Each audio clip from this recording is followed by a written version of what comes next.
Cette conférence va maintenant être enregistrée. Bonjour tout le monde, mardi 21 mai 2019, point bourse du jour. Nous sommes vraiment dans la phase d'hésitation sur les indices, il n'y a absolument aucune conviction et depuis quelques jours, ils ont perdu espoir que la Chine et les États-Unis trouvent un accord rapidement. Donc on se demande bien ce qui pourrait faire monter les marchés, d'autant plus que les pressions techniques ont pas mal diminué. On l'a bien vu au moment de l'échéance vendredi dernier, il s'est absolument rien passé. La croissance mondiale, c'est pas terrible non plus, elle est de plus en plus menacée. Hier, dans la salle des marchés, nous faisions remarquer que le marché envoyait des indications d'un retracement possible. C'est pour ça qu'on était assez méfiant sur les achats. Alors on a quand même acheté, hein. Moi j'ai acheté sur différents niveaux de prix.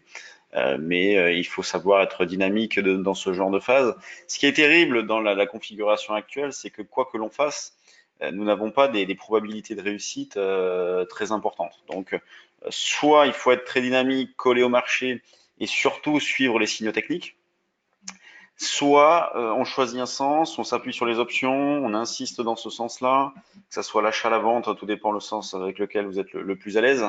Il n'y a pas de solution miracle dans la phase actuelle, c'est important à avoir en tête.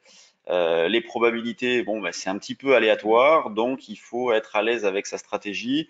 Moi, je travaille plutôt à l'achat, mais quand il y a de jolis rebonds, bah, et notamment en fin de journée, je ne me prive pas pour tenter quelques petites ventes. Pour aujourd'hui, on peut jouer les deux sens avec des achats qui peuvent être réalisés dans la zone des 5280-90, des ventes qui peuvent être faites à l'approche des 5340. Donc, vous pouvez vous aider des turbos également hein, pour exploiter cette configuration-là.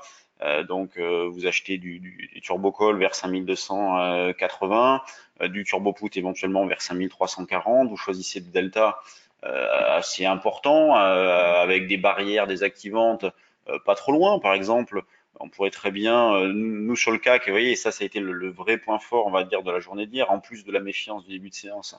C'était notre niveau 5275,80. Et pour ceux qui connaissent notre façon de travailler, eh bien le stop loss n'a pas été déclenché par rapport à ce niveau-là. Donc on a eu la possibilité de revendre ce matin sur des prix assez intéressants. Moi j'ai vendu à 5323. Donc dans l'idée de travailler une position acheteuse. Donc je travaille contre cette position-là. Et prêt donc à acheter dans cette zone 5280-90, vendre vers 5335-40. Sur le DAX, c'est un petit peu différent puisqu'on exploite un billet haussier, donc on achète sur des replis. On peut acheter c'est dans la zone des 12 000, vous voyez, 12 000, 12 020, c'est la zone de rebond possible par anticipation, dans l'idée de viser par exemple 12 000, allez, 12 080 et 12 110, 120. C'est dans cette logique-là que l'on travaille. L'eurodoll reste toujours baissier, c'est plombé. On a rapproché le niveau de vente. Alors c'est vrai qu'hier on était positionné un petit peu plus haut. Là, on va essayer de vendre dans la zone des 1,1170, 75, les plus hauts hier soir. Donc toujours une baisse assez marquée sur l'eurodoll et surtout une volatilité qui est extrêmement basse. Donc c'est ce qui est un petit peu embêtant aussi. Vous voyez, quel que soit le marché que l'on travaille, c'est pas une période terrible. Les indices parce qu'il n'y a pas vraiment de directionnel, l'eurodoll parce qu'il n'y a pas de volatilité. Donc c'est pas un grand moment de bourse.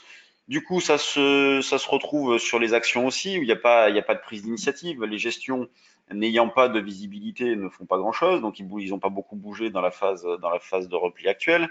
On a ce matin Sanofi qui est la plus forte baisse du CAC, donc il y a 1% de baisse sur Sanofi, donc elle a fait un double top et elle revient en arrière, c'est pas terrible.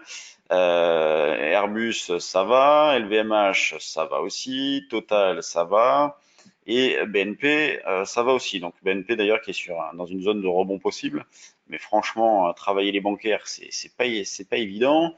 Le CAC, on en est où plus 0,02, mais il y a des détachements de dividendes. On a Michelin et Engie qui détachent, dont l'impact est de 9 points. Donc c'est pour ça que entre le cash et le futur, donc entre l'indice CAC 40 et le futur échéance juin, il y a actuellement 51 points d'écart. Et donc cet écart-là va diminuer au fur et à mesure des détachements de dividendes.